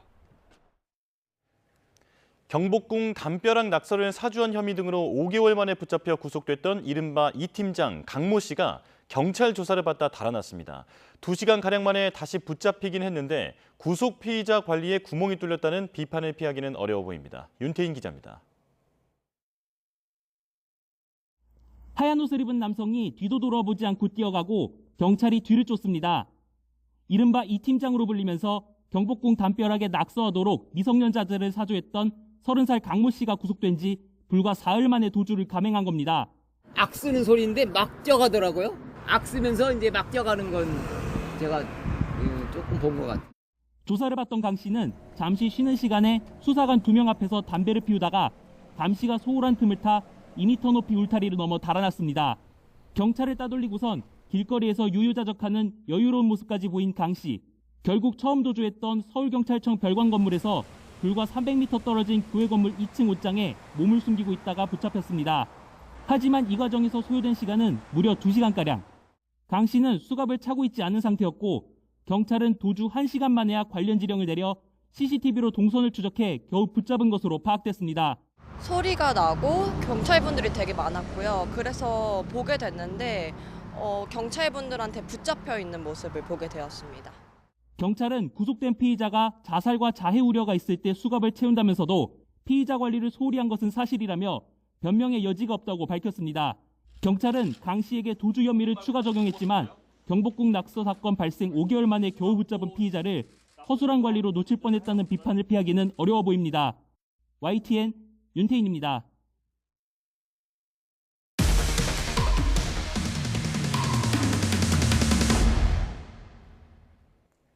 전공의들의 집단 이탈로 발생한 의료 공백을 해소하기 위해 정부는 농어촌 보건소 등에서 일하는 공중보건의와 군의관들을 대거 투입했습니다. 그런데 이들에게 약속한 파견 수당이 제대로 지급되지 않고 있는 것으로 확인됐습니다. 윤웅성 기자의 단독 보도입니다. 지난 2월 상급종합병원 전공의들이 의대 증원 확대에 반대하며 의료 현장을 집단 이탈하자 정부는 의료 공백 해소를 위해 공보의와 군의관들을 대신 투입했습니다. 수술 등 필수적인 치료가 지연되지 않도록 필수 의료 수련을 받은 공보의 150명과 군의관 20명을 3월 중에 우선 투입하고 상황에 따라 추가 투입도 준비하겠습니다. 현재까지 투입된 공보위와 군의관은 500명이 넘습니다. 그런데 정부가 이들에게 약속한 특별 지원 활동 수당과 출장비 등 파견 수당이 제때 지급되지 않고 있는 것으로 파악됐습니다. 보건복지부가 집계한 자료를 보면 지난주 지급했어야 할 4월 파견 수당은 18억 8천만 원이었지만 실제로는 40% 수준인 7억 8천만 원만 지급한 것으로 나타났습니다. 절반 넘는 공보위와 군의관은 일하고도 제대로 보상을 받지 못한 겁니다. 공보위들이 참여하는 단체 대화방에는 파견 수당이 지급되지 않았다는 글이 잇따라 올라오고 있습니다. 특히 농어촌에서 일하다 도심에 있는 상급병원으로 옮겨온 터라 숙식을 모두 알아서 해결해야 합니다. 그러나 수당 지급이 지연되면서 온전히 진료에만 신경 쓸 수 없는 환경에 놓이게 된 겁니다. 임금 체불이 이렇게 정부 쪽에서 이렇게 될 수가 있나? 라는 생각이 굉장히 화가 났죠. 무조건 급한 대로 쓰고 어쨌든 빨리 부려먹기 좋은 그런 걸로 생각하지 않나. 실비 계좌에 넣었던 예비 비용 같은 게 있었는데 그런 거를 해가지고 좀 부족한 생활비에 썼습니다. 보건복지부는 기존에 편성된 예산이 아니라서 예비비를 통해 수당을 지급해야 하는데 국무회의 의결이 늦어지면서 일부 지급이 지연되고 있다고 해명했습니다. 그러면서 늦어도 다음 주까지는 모두 지급될 거라고 덧붙였는데 정부는 지난주부터 군의관 120명을 추가 투입한 상황입니다. YTN 윤웅성입니다. 2년 전 강릉에서 급발진 의심사고로 숨진 이른바 고 이도현 군 사건 많은 분들이 기억하실 텐데요. 국과수는 가속 페달 오류로 운전자 과실 의견을 냈지만 최근에 나온 공식 재연 시험 결과에서 이를 뒤집을 만한 결론을 냈습니다. 어떤 내용인지 전문가와 함께 자세히 짚어보겠습니다. 김필수 대림대 자동차학과 교수 화상으로 연결되어 있습니다. 나와 계십니까? 네, 안녕하세요. 네. 자, 이번에 재연 시험으로 다뤄진 강릉 급발진 의심 사건, 어떤 사건이었는지 내용부터 다시 한번 짚어주시죠. 네, 강릉 급발진 사건은 지난 2022년 12월에 강릉 시내에서 자동차가 급가속이 되면서 뒤에 타고 있던 손자가 사망한 사건입니다. 근데 일반 급발진 사건 중에서 5, 6초 내로 끝나는 사건도 굉장히 많은데 이 사건은 수십 초 동안 진행이 되고 각종 그 영상 블랙박스라든지 자료가 공개가 되면서 논란이 상당히 많았던 사건이었는데 특히 국가에서 제출한 EDR 자동차 사고 기록 장치가 이번에 재현 실험을 통해서 실제와 다르다는 부분들을 입증하면서 신뢰성에 문제를 제기하고 있고 또 운전자가 정상적으로 운전한 게 아닌가라는 부분이 부각이 되면서 아마 재판 과정에서 상당히 논란이 되는 이러한 재현 실험이었다고 볼 수가 있습니다. 제조사 측과 유족 사이에 법정 공방이 이루어지고 있는데 감정인 참관 하에 직접 재연 시험이 진행됐습니다. 일단 이 시험의 의미부터 짚어주실까요? 가장 중요한 부분들은 지난 40여 년 동안에 이 소송에서 급발진 사고로 승소한 경우는 단 한 건도 없다는 겁니다. 그만큼 이 운전자가 상당히 불리하다 이렇게 좀 볼 수가 있는데 이번 급발진 사고는 최초로 재현 실험을 시행했다는 것이 가장 중요한 부분을 가지고 있고요. 또 실제로 이번에 발표된 재현 실험 결과 자체가 국과수에서 제시했던 EDR 사고 기록 장치가 운전자한테 항상 불리하게 작용을 했었는데 그 EDR의 자료 자체가 신뢰성에 문제가 있다는 것을 이번 재현 실험을 통해서 상당 부분 검증을 했다는 게 중요합니다. 특히 공식적인 검증을 통해서 나온 결과이기 때문에 실질적으로 EDR에 나오는 10여 가지의 각종 중요한 지점에서 실험을 해서 그 부분에 있어서 거의 대부분이 일치하지 않는다. 따라서 이 운전자가 실수할 가능성은 거의 없다라는 것이 아마 밝혀지면서 재판 과정에서 상당히 논란이 있을 것으로 좀 상당히 보고 있고요. 또 정식적인 신청은 아니지만은 긴급 자동 제동 장치도 실험을 통해서 검증을 했습니다. 아마 그런 부분들이 실제로 이번 민사 소송에서 상당히 중요한 영향을 가지고 있고요. 또 이 사건 자체가 최초로 이루어진 재현 실험이라는 거, 그리고 EDR에 나오는 기록 자체가 신뢰성에 문제가 있다는 부분들은 다른 소송 사건에도 영향을 줄 수 있는 이런 재현 실험 결과라고 볼 수가 있습니다. 예, 현재까지 급발진이 인정된 적은 없는데 어쩌면 이번 사건이 어떤 분수령이 될 수도 있기 때문에 주목해봐야 한다라는 말씀으로 이해가 되는데요. 자, 앞서서 국과수는 할머니가 브레이크를 작동한 흔적이 없다. 가속 페달을 끝까지 밟아서 난 운전자 과실 사고라고 했었는데 근거가 뭐였습니까? 여러 가지 포인트가 있습니다. 일반 변속 패턴 변속 장치를 장착을 해서 변속에 맞춰서 속도가 올라가는지를 주로 많이 봤는데 예. 대부분이 다 틀린 부분들이 많이 나왔는데 그중에서 마지막 5초 풀 가속을 밟았을 때 차가 110km에서 116km까지 올라가는데 실질적으로 24초까지 걸렸다는 건데 실제로 재현 실험에서는 18초뿐이 걸리지 않았기 때문에 이렇게 속도가 실제하고 많이 틀리다는 거, 또 이 시간이 오래 걸리는 것은 이 운전자가 브레이크를 밟은 증거가 아니냐라는 부분들을 제기를 했었고요. 또 일반 다른 차량과 충돌 이후에 올라가는 속도가 40km에서 올라가는 속도가 24초까지 걸렸는데 실제로 실험을 했더니 18초까지 뿐이 안 걸렸다라는 거, 또 예. 시간이 그만큼 6초 이상 차이가 났다는 것은 역시 운전자가 이 브레이크를 밟아서 열심히 차를 제동하기 위해서 노력했다는 하나의 증거가 될 수가 있기 때문에 그런 부분이 실제로 EDR에 나오는 풀 가속을 밟았다고 차이가 크게 나는 부분이라고 볼 수가 있습니다. 예, 그러니까 국가수는 EDR 기록을 토대로 운전자 과실이라고 결론을 냈었는데 이번 재현 시험에서는 그 실제 EDR 기록과는 다른 결과가 나왔다. 이렇게 이해를 하면 될 것 같은데요. 자, 말씀해 주신 부분 외에 그 변속 패턴의 변화 부분도 있는데 이 부분이 좀 이해하기가 쉽지 않더라고요. 2단, 3단, 네. 4단 뭐 이런 식으로 여러 번 변화가 있었는데 이게 EDR과 실제 주행 시험에서 어떻게 차이가 난 겁니까?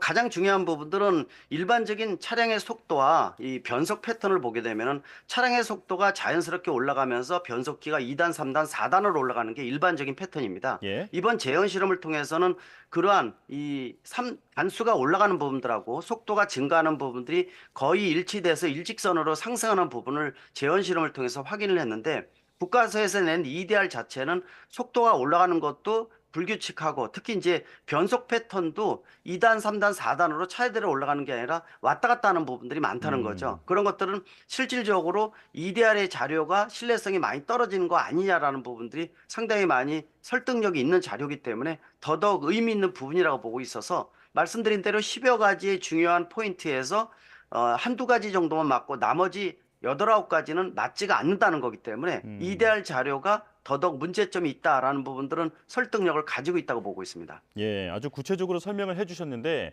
내용이 어려우니까 시청자분들의 그 이해를 돕기 위해서 조금만 더 쉽게 말씀을 해주셨으면 좋겠습니다. 자, 그러니까 재현 시험에서 나온 국과수와의 그 결과가 국과수와의 결론과 가장 큰 차이가 나는 점은 어떤 건가요? 역시 마지막 5초에서 풀 가속 페달을 밟았을 때 차량이 속도가 올라가는 부분들이 상당히 미세한 부분입니다. 그리고 그 시간도 상당히 오래 걸렸다는 거거든요. 근데 재현 실험을 통해서 마지막 풀 가속을 밟았을 때는 속도 자체도 워낙 많이 올라가는 것을 확인할 수가 있었습니다. 예. 거기다가 이제 같은 속도로 올라갈 때의 시간을 보게 되면은 실질적으로 시간이 한 6초 정도 단축된다는 거죠. 재현 실험을 통해서 나온 거. 그런 부분들은 이 운전자가 풀 가속을 밟은 게 아니라 브레이크를 밟아서 차량을 제어하기 위해서 더더욱 노력했다는 하나의 반증이 아니냐. 특히 이 속도나 아니면 변속 패턴에 대한 이런 흐름이 실제 재현 실험하고는 크게 많이 차이가 있다는 거. 그런 부분들은 EDR에 대한 신뢰성을 주장하기에는 나름대로 문제가 상당히 크다는 부분들이고 그만큼 운전자가 브레이크를 통해서 차를 제어하기 위해서 노력을 하고 있다라는 하나의 반증으로 나올 수가 있기 때문에 그 부분이 더더욱 논란이 될 것이고요. 앞으로 다른 소송에도 그렇게 큰 영향을 줄 수 있다고 보고 있습니다. 예, 정리하자면 주행 데이터가 현저히 달랐고 그리고 사고 기록 장치 EDR에서는 풀악셀을 밟았다고 기록이 되어 있는데 실제로 밟아 보니까 속도 변화가 그 EDR과는 확연히 차이가 날 정도로 빨랐다라고 정리를 하면 되겠습니다. 자, 그렇다면 유족 측의 주장에 힘이 실린다 이렇게 볼 수 있을까요?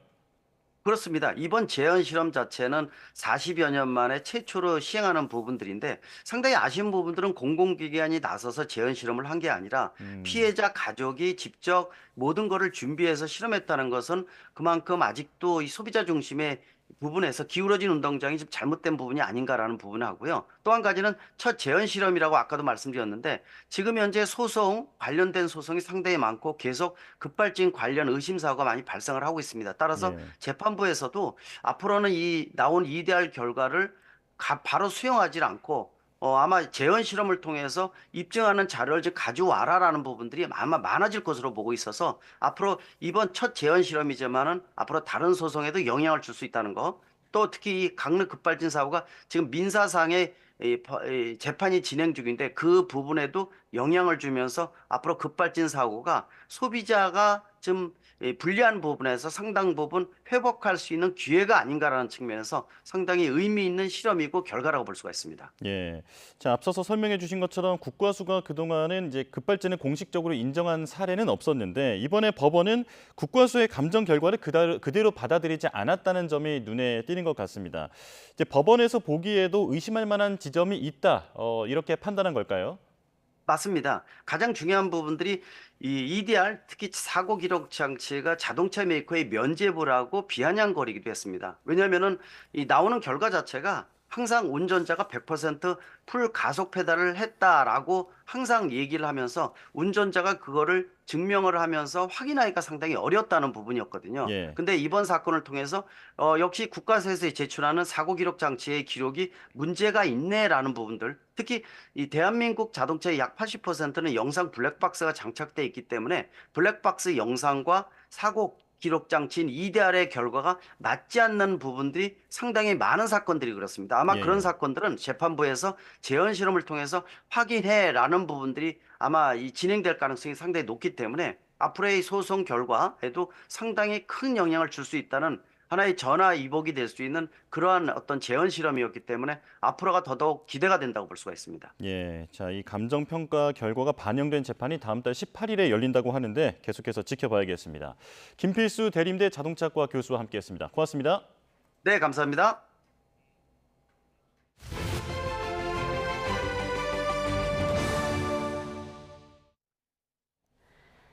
네, 앞서 속보로도 전해드렸죠. 군 당국이 어제 북한이 흘려보낸 대남전단 추정 물체 80여 개를 추가로 식별했다고 밝혔습니다. 군 당국은 현재도 일부 풍선이 공중에 떠 있거나 전국에서 대남전단이 발견되고 있다고 밝혔습니다. 자세한 내용 추적기자 연결해서 알아보겠습니다. 김대겸 기자. 네, 정치부입니다. 네, 자, 접경 지역이 아닌 전국 곳곳에서 지금 대남전단 추정 물체가 발견되고 있다는 거죠? 네, 그렇습니다. 합동참모본부는 북한이 우리 쪽으로 날린 대남전단이 지금까지 90여 개로 식별됐다고 밝혔습니다. 이어 아직도 공중에 떠 있는 대남전단이 전국에서 발견되고 있다며 더 늘어날 가능성을 내비쳤습니다. 지난 밤사이 80여 개가 새로 발견된 겁니다. 합참은 이어 지금까지 확인한 결과 대남전단에는 주로 오물이 들어있었고 발견된 대남전단을 오늘 오전 중으로 공개하는 방안을 검토하고 있다고 설명했습니다. 북한이 우리나라를 향해 내려보낸 대남전단이 지난밤 10여 개가 발견된 이후 숫자가 계속 늘고 있는 점으로 미뤄 앞으로도 계속 내려올 가능성이 높은 것으로 보입니다. 군은 북한에서 보낸 대남전단을 발견하면 곧바로 가까운 군부대나 경찰에 신고해달라고 당부하고 있습니다. 밤사이에는 강원과 경기 접경 지역을 중심으로 미상물체가 식별되다가 바람을 타고 남쪽으로 계속 내려가고 있는 것으로 보입니다. 어제 대남전단이 발견된 이후 일부 지자체에서는 긴급 알림까지 오면서 많은 시민이 밤새 불안을 겪었습니다. 전단 안에는 주로 오물이 발견되고 있지만 혹시 모를 안전사고에 대비하고 있습니다. 앞서 북한은 지난 26일 국내 대북단체들의 대북 전단 살포에 맞대응하겠다며 수많은 휴지장과 오물짝들이 곧 살포될 것이라고 위협했습니다. 앞서 지난 2016년에도 북한은 풍선에 오물을 실어 날려보낸 전력이 있습니다. 지금까지 정치부에서 전해드렸습니다. 네, 김정은 북한 국무위원장이 군사 정찰 위성 보유는 국가 주권과 정당 방위를 위한 필수 불가결한 선결 과업이라고 주장하고 한국이 히스테리적 관계를 부리며 무력 시위로 정면 도전했다고 말했다고 조선중앙통신이 보도했습니다. 통신은 김 위원장이 정찰위성 2호기 발사에 실패한 다음 날인 어제 창립 60주년을 맞은 국방과학원을 방문해 위성 발사 예고에 맞선 한국군의 대응 훈련을 이같이 비난했다고 보도했습니다. 김 위원장은 한국 괴뢰들은 정찰 위성 발사가 도발이라는 궤변을 늘여놓고 강력한 능력과 의지를 보여주기 위한 일환이라며 공격 편대군 비행과 타격 훈련을 벌여놓았다며 용서 못할 불장난이라고 비난했습니다. 안토니오 구테우스 유엔 사무총장이 북한이 지난 27일 감행했다가 실패한 군사 정찰 위성 발사를 강력 규탄했습니다. 구테우스 총장은 현재 시간 28일 대변인 성명을 내고 탄도미사일 기술을 사용한 북한의 어떠한 발사도 관련 안전보장 이사회 결의에 반하는 것이라고 밝혔습니다. 이어 북한은 안보리 결의에 따른 국제 의무를 완전히 준수하고 지속 가능한 평화와 한반도의 완전하고 검증 가능한 비핵화 목표를 달성하기 위한 대화를 조건 없이 신속히 재개할 것을 거듭 촉구한다고 말했습니다. 낙태죄와 유류분 제도 등 우리 생명과 재산에 직결된 헌법 결정이 나오고 있지만 관련 법 개정은 지연되고 있습니다. 미개정 법령만 30여 건에 이르는데 21대 국회에서도 처리가 사실상 불발되면서 입법 공백이 커지고 있습니다. 신지원 기자입니다. 형법 제269조 제1항, 제270조 제1항 중 의사에 관한 부분은 모두 헌법에 합치되지 아니한다. 낙태죄가 여성의 자기결정권을 침해한다며 헌법 불합치 결정이 나온 지 5년이 흘렀습니다. 법 개정 시한은 2020년 12월 31일까지였지만 본격적인 개정 절차는 시작도 못하고 있습니다. 접경 지역에서 대북전단 살포를 규제하는 이른바 대북전단 금지법도 마찬가지입니다. 지난해 위헌 결정으로 남북관계 발전법 일부 조항이 즉시 효력을 잃게 되면서 헌법재판소가 입법 보완의 필요성을 강조했지만 살표 시간, 장소, 방법 등을 사전에 신고하도록 입법적 보완을 하면 경찰이 이에 대응하기 용이해지므로 이 조항을 통한 제한보다 덜 침획적인 수단이 될 수 있습니다. 개정법 추진은 여전히 제자리 걸음입니다. 이렇게 위헌이나 헌법 불합치 결정으로 법 개정을 기다리는 조항은 누적 30여 건에 이릅니다. 이 가운데 낙태죄를 비롯해 야간 5개 집회를 금지한 집회시위법과 재외선거인의 국민투표권을 제한하는 조항 등 4건은 이미 법 개정 시한을 훌쩍 넘겼습니다. 최근에는 연예인 구하라 씨 사례를 계기로 논란이 된 유류분 제도에 대해 헌법재판소가 일부 위헌과 헌법 불합치 결정을 내리기도 했습니다. 이후 부모가 양육 의무를 다하지 않으면 자녀의 유산을 상속받지 못하게 하는 민법 개정안 처리가 속도를 내는가 싶었지만 여야가 끝내 합의에 이르지 못하면서 20대에 이어 21대 국회에서도 또다시 폐기 절차를 밟게 됐습니다. YTN 신지원입니다. 네, 정부가 추진했던 금융투자소득세 폐지 등 각종 감세 정책도 공수표에 그쳤습니다. 법 개정 사안이 대부분으로 21대 국회 문턱을 넘지 못했는데 22대에서도 정책 실현이 쉽지는 않아 보입니다. 이형원 기자입니다. 정부는 올해 초부터 감세 정책을 잇따라 발표해왔습니다. 내년 시행을 앞둔 금융투자소득세 폐지 추진이 대표적입니다. 금투세를 폐지하지 않는다면은 우리 증시에서 엄청난 자금이 아마 이탈이 될 것입니다. 국회에 좀 강력히 좀 협력을 요청하고 특히 야당의 협조를 구할 생각입니다. 주식으로 번 돈이 5천만 원을 넘으면 소득의 20%를 세금으로 물리기로 한 걸 백지화하겠다고 했지만 21대 국회 문턱을 넘지 못하면서 결국 무산됐습니다. 자산을 불릴 수 있는 개인 종합자산 관리 계좌, ISA 혜택 확대도 불발됐습니다. 정부는 22대 국회에서 다시 추진하겠다고 밝혔지만 야당 반대가 거센 사안인 만큼 여소야대 전국에서 합의를 끌어내기는 쉽지 않아 보입니다. 그 부분들이 통과가 안 된 거에 대해서는 안타깝게 생각하고 있고요. 22대 국회가 개원되는 거와 맞춰서 큰 틀에서는 저희가 21대 때 했던 것들을 좀 더 보완하고 해가지고 최대한 빨리 국회에 제출을. 법적 안정성을 위해서도 또 정책의 신뢰성을 위해서도 예정대로 진행되는 게 맞습니다. 금투세 도입으로 주식시장이 폭락할 것이다 라고 하는 것은 근거가 없는. 이대로면 당장 내년부터 금융투자소득세는 시행됩니다. 이에 정부의 방침을 환영해온 투자자들이 내일 폐지를 촉구하는 촛불 집회를 예고하는 등 항의가 잇따를 전망입니다. YTN 이영훈입니다.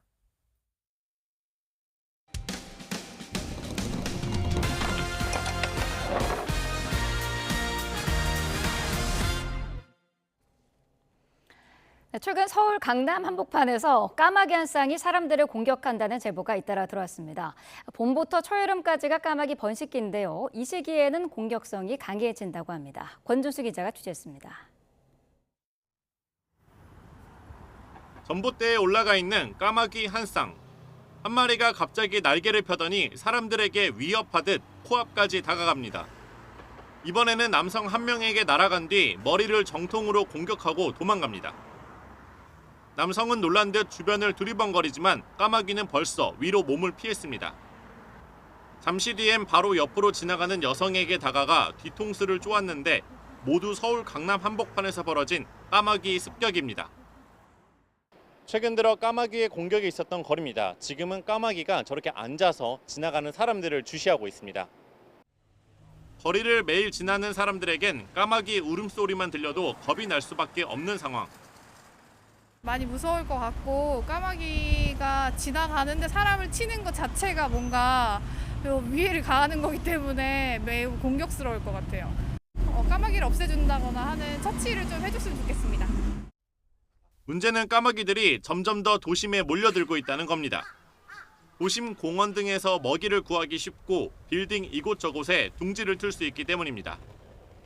지난 5년 동안 우리나라에 서식하는 까마귀의 개체수가 10배 이상 늘었다는 분석도 있는데 서울뿐만 아니라 경기도 수원과 평택 등에서도 까마귀 수백 마리가 떼지어 날아다니는 모습이 포착되기도 했습니다. 무엇보다 까마귀의 공격성은 번식기 때 더 강해지는데 통상 봄과 여름 사이에 알을 낳고 새끼를 기릅니다. 둥지가 있거나 새끼가 있거나 그런 것을 이제 우리에게 보여줌으로써 적극적으로 여기 오지 마라. 즉 내가 여기 지키고 있으니까 당신은 좀 멀리 가라. 회피를 유도하는 겁니다. 그렇다 보니 관할 구청 등에서 나와 까마귀 둥지를 치워 없앤다면 사람에게 더 공격적인 모습을 보입니다. 만약에 이제 거기가 특정 영역이고 건물을 관리하는 분이 계시다면 그 주변에다가 여기쯤에서는 까마귀의 공격적인 행동이 나타나기 때문에 우회를 하라고 하면서 우회로를 표시하거나. 전문가들은 까마귀 공격을 당할 경우 흥분시키지 말고 일단 피하는 게 현실적인 대책이라고 조언합니다. 까마귀가 자연에서 터전을 잃고 도시로 날아온 거란 지적도 있는 만큼 피해를 줄일 방안에 대한 고민도 필요한 시점입니다. YTN 권준수입니다. 가짜 환자를 모아 수술한 척 서류를 꾸며 10억 원이 넘는 실손보험금을 부당하게 타낸 일당이 경찰에 붙잡혔습니다. 병원장까지 가담한 보험 사기였는데요. 해당 병원장 등 의사 2명은 상습적으로 마약류를 투약한 채 환자를 진료한 것으로도 드러났습니다. 김희영 기자입니다. 사복을 입은 경찰관 여럿이 병원으로 들이닥치고 수술복을 입은 의사에게 압수수색 영장을 내밉니다. 레이저 기기를 비롯해 각종 시술 도구가 가득한 내부. 일반 병원과 다를 바 없어 보이지만 수백 차례 보험 사기가 벌어진 현장입니다. 30대 병원장 A씨 등은 브로커들과 공모해 실손보험을 든 가짜 환자들을 모집하고 여유증이나 다한증으로 수술을 받은 것처럼 꾸며 보험금을 타냈습니다. 통상적인 일반 성형술 같으면은 코라든지 눈 같은 경우는 노출되어 있는 부위이기 때문에 굳이 따로 안 봐도 되지만 이 부분은 볼 수가 없는 부위라서 조사하기 굉장히 까다로운. 고액을 청구할 수 있고 비교적 수술이 쉬워 위장도 쉬운 질환이라는 점을 노렸습니다. 이들이 환자를 수술한 것처럼 꾸민 허위 의무 기록들입니다. 모두 200건이 넘는데 쌓아보니 제 어깨에 닿을 정도입니다. 이렇게 재작년 말부터 9개월 동안 30곳이 넘는 보험사로부터 부당하게 타낸 보험금이 12억 원이 넘습니다. 이들은 A씨를 중심으로 가짜 환자 모집부터 보험금 청구까지 역할을 나눠 체계적으로 범행했습니다. 병원 관계자들은 손해사정사의 검증을 대비해 지침을 만들어 가짜 환자들을 교육하고 수술한 척 가슴에 상처를 낸 다른 환자의 사진을 도용해 보험사의 눈을 속이기도 했습니다. 더구나 보험금 지급이 늦어지면 브로커들이 피보험자 가족 행세를 하며 금융감독원에 민원까지 넣었습니다. 병원장이 직접 단여한 거고 총괄한 거지 않습니까? 보험금에 필요한 각종 서류들을 발급해줬고 그거에 따라서 이제 보험금 청구가 되기 때문에 훨씬 쉽게 수월하게 되죠. 심지어 A씨 등 의사 2명은 프로포폴 투약을 목적으로 한 미용시술 영업을 일삼는가 하면 본인들도 상습적으로 마약류를 투약한 채 진료를 보거나 수술을 진행하기도 했습니다. 경찰은 병원 관계자들과 브로커, 가짜 환자까지 모두 174명을 입건하고 이 가운데 5명을 구속했습니다. YTN 김희영입니다. 다음 달 6일부터 치러지는 유럽의회 선거를 앞두고 지금 유럽 전역에서는 치열한 선거전이 펼쳐지고 있습니다. 일단 극우 세력의 약진이 유력한 상황인데요. 선거 결과에 따라 이민 정책은 물론 환경과 무역 정책 등에서 큰 변화가 일어날 수 있는 만큼 세계가 촉각을 곤두세우고 있습니다. 유투건 기자가 보도합니다. 유럽의회 선거를 앞두고 오랜 앙숙인 프랑스와 독일의 정상이 연대를 과시했습니다. 우크라이나 전쟁과 미중 무역 갈등 등 굵직한 현안을 둘러싼 이견과는 별도로 함께 유럽 민주주의의 위기를 호소했습니다. Et partout dans nos démocraties, ces idées prospèrent, poussées par les extrêmes et en particulier l'extrême droite. Ce vent mauvais souffle en Europe, c'est une réalité. Alors réveillons-nous. 실제로 극우 세력의 약진은 기정사실로 굳어지고 있습니다. 현재 유럽의회에선 유럽의 단합을 강조하는 중도 정당들이 제3당까지 차지하며 과반을 훌쩍 넘는 의석을 보유하고 있습니다. 하지만 이번 선거에선 극우 정당들이 최대 80석 정도를 늘리고 특히 제3당의 자리도 뒤바뀔 가능성이 커지고 있습니다. 자칫 중도 세력의 과반 의석이 무너질 수 있다는 전망까지 나오고 있습니다. 최근 스페인에 모여 세력을 과시한 극우 정당들은 이른바 유럽의회의 결정적 변화를 자신했습니다. Estamos en vísperas de unas elecciones decisivas, porque por primera vez el resultado de las elecciones europeas. 유럽의 극우 정당들은 대체로 강력한 난민 규제와 탄소 감소 정책의 폐지, 보호무역 강화 등의 의견을 같이 하고 있습니다. 심각한 경제난에 시달리는 서민들의 분노를 흡수하며 세력을 키워왔습니다. Le 9 juin ne sera pas seulement un vote de colère. Le 9 juin sera un vote d'espérance, un vote pour l'identité de la France contre la submersion migratoire. 상대 진영을 겨냥한 선거전이 치열해지면서 정치 폭력을 우려하는 목소리도 커지고 있습니다. 이번 달에만 독일에선 집권 사회민주당 소속 정치인들이 잇따라 테러를 당했고 슬로바키아에선 피초 총리가 총격을 받기도 했습니다. YTN 유투건입니다. 뉴욕 유가는 주요 산유국이 감산 조치를 연장할 것이라는 기대가 커지면서 3% 가까이 뛰었습니다. 현지 시간 28일 뉴욕 상업거래소에서 7월 인도 서부 텍사스산 원유는 전장보다 2.11달러 상승한 배럴당 79.83달러에 장을 마쳤습니다. 지난 3월 13일 이후 하루 최대 상승폭입니다. 7월 인도분 브렌트유 가격은 1.12달러 오른 84.22달러에 마감했습니다. 석유 수출국 기구 오펙과 이에 속하지 않은 주요 산유국 간 협의체인 오펙 플러스가 다음 달 2일 회의에서 감산 조치를 연장할 것이라는 관측이 매수 심리를 자극했습니다. 미국 나스닥 지수가 현지 시간 28일 사상 처음으로 17,000선을 넘어 마감했습니다. 뉴욕 증시에서 기술주 중심의 나스닥 지수는 전 거래일 대비 99.09포인트 오른 17,019.88의 거래를 마쳤습니다. S&P 500 지수는 전 거래일보다 1.32포인트 오른 5,306.04의 장을 마쳤습니다. 반면 다우존스 30 산업평균 지수는 전 거래일보다 216.73포인트 내린 38,852.86의 거래를 마감했습니다.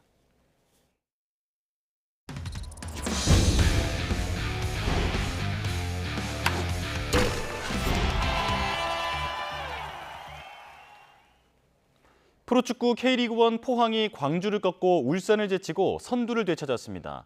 포항은 광주 원정 경기에서 전반 5분에 터진 김동진의 골을 잘 지켜 1대0으로 승리했습니다. 광주는 후반 23분 포항 신광훈이 수비를 하다 퇴장하면서 기회를 잡았지만 끝내 한 골도 넣지 못했습니다. 김천과 FC 서울은 득점 없이 비겨 승점 1점씩을 나눠 가졌습니다.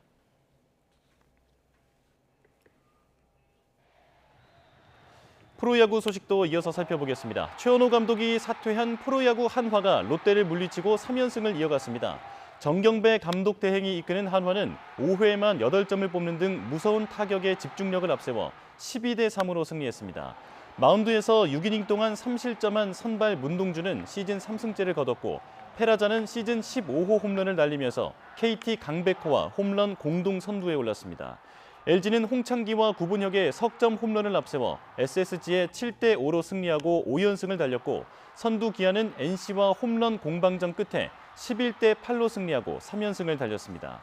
KT는 4안타에 5타점을 기록한 문상철의 활약을 앞세워 두산을 12대3으로 누르고 4연승을 이어갔고 키움은 삼성을 4대3으로 꺾고 탈꼴찌에 성공했습니다. KBO 리그를 대표하는 거포인 KT의 박병호가 삼성 오재일과 맞트레이드 됐습니다. 박병호는 줄어든 출전 시간에 팀의 방출을 요청했고 전격적으로 두 선수가 유니폼을 바꿔 입었습니다. 이경재 기자입니다. 프로야구 거포에 계보를 잇는 KT 박병호가 삼성 오재일과 맞트레이드 됐습니다. 박병호가 팀의 방출을 요청했고 하루 지나 이 사실이 언론에 알려졌습니다. 그리고 언론에 보도되기 시작한 당일에 KT와 삼성은 전격적으로 두 선수의 맞교환에 합의했습니다. 때마침 부진에서 벗어나지 못하고 있어 팀에서 계륵신세였던 오재일을 삼성이 박병호와 트레이드 카드로 제안한 겁니다. 박병호는 KBO 리그를 대표하는 홈런 타자로 활약했습니다. 지난 2012년부터 4년 연속, 그리고 2019년에 이어 FA 자격으로 KT로 옮긴 2022년에도 35개 홈런을 날려 6번 홈런왕을 차지했고 지난해에도 18개 홈런에 87타점으로 준수한 활약을 펼쳤습니다. 하지만 올 시즌엔 선발과 대타를 오가며 44경기에서 타율 1할 9푼 8리에 홈런 3개로 부진했습니다. 때마침 박병호의 백업이었던 문상철이 46경기에서 타율 3할 2푼 1리에 홈런 9개로 벤치의 신임을 얻었습니다. 박병호로선 꾸준하게 타석에 나서서 타격감을 유지해야 하는데 당장 성적이 급한 KT 입장에서도 문상철을 외면하기 힘들었던 겁니다. 결국엔 삼성 오재일과 트레이드가 성사되면서 이번 박병호의 방출 요청은 빠르게 일단락됐습니다. 하지만 한 시대를 주름잡았던 스타 선수들이 자리를 잃어갈 때면 언제라도 비슷한 상황은 또 발생할 수 있습니다. YTN 이경재입니다. 다가오는 파리올림픽에서 과거의 영광을 재현하겠다고 나선 종목이 있습니다. 바로 사격 대표팀인데요. 8년 동안 끊긴 금맥을 다시 잇겠다는 각오로 훈련에 매진하고 있습니다. 양시창 기자입니다.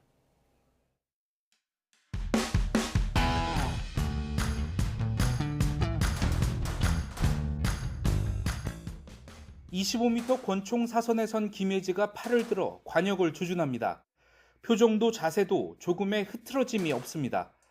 알맞은 발 넓이를 유지하고 탄창을 결합하고 나머지 팔은 호주머니에 넣는 동작까지 오랜 연구와 훈련으로 만들어진 김혜지만의 루틴입니다.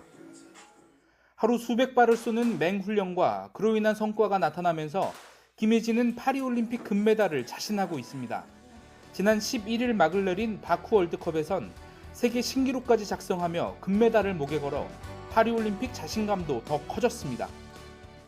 저 말고 금메달을 딸 사람은 없을 거라고 생각합니다. 그만큼 노력을 해왔고 그 노력의 결과가 메달로 따라오지 않을까라는 믿음이 있습니다.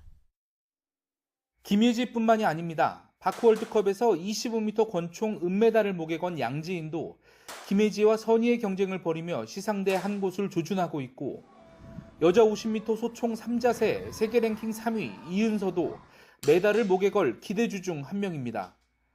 남자 속사권총 송종호도 자신의 두 번째 올림픽인 파리에서 내심 시상대에 오르기를 기대하고 있습니다. 아직까지 그 속사권총에 대한민국에 메달이 없어요. 그래서 저희가 이번에 기회로 선두주자로 나서서 좀 좋은 성과가 있도록 연습 열심히 하겠습니다. 한국 사격은 역대 올림픽에서 금메달 7개를 포함해 17개나 메달을 딴 효자 종목이지만 진종호 선수가 은퇴한 2016년 리우 올림픽을 끝으로 금맥이 끊겼습니다. 금메달을 향해 8년간 절치부심한 사격 대표팀, 파리올림픽 시상대에서 태극기를 휘날릴 것인지 주목됩니다.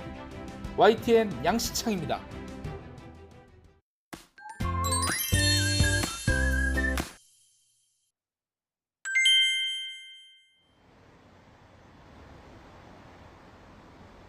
오늘 아침 출근길에도 여전히 서늘함이 감돌았는데요. 낮 동안에는 전국적으로 초여름 더위가 나타나겠습니다. 오늘 서울 한낮 기온은 27도, 대구는 30도까지 오르겠고요. 여기에 볕도 강해서 더 덥게 느껴질 수 있겠습니다. 하지만 일교차가 크게 벌어진다는 점 염두에 주시기 바랍니다. 오늘은 전국이 대체로 맑겠습니다. 다만 오후부터는 전국적으로 자외선 지수가 높게 치솟겠고요. 곳곳에서 오존 농도도 짙게 나타나겠습니다. 외출 시 자외선 차단뿐만 아니라 호흡기 건강 관리에도 신경 써주셔야겠습니다. 오늘 낮 기온은 평년 수준을 1에서 3도가량 웃돌겠습니다. 서울 한낮 기온 27도, 대전과 전주 28도, 대구와 강릉은 30도까지 오르겠습니다. 당분간은 대체로 구름 많은 가운데 초여름 날씨가 이어지겠고요. 금요일에는 제주도에, 주말에는 강원도에 비가 내릴 전망입니다. 내일까지 동해안에서는 너울성 파도가 높게 일겠습니다. 이 지역에 계신 분들은 해안가 접근에 자제하는 등 안전사고에 유의해 주시기 바랍니다. 지금까지 서울 상암동 야외 스튜디오에서 YTN 윤수빈입니다. 네, 뉴스업 수요일 순서 마칩니다. 내일 다시 뵙겠습니다. 고맙습니다.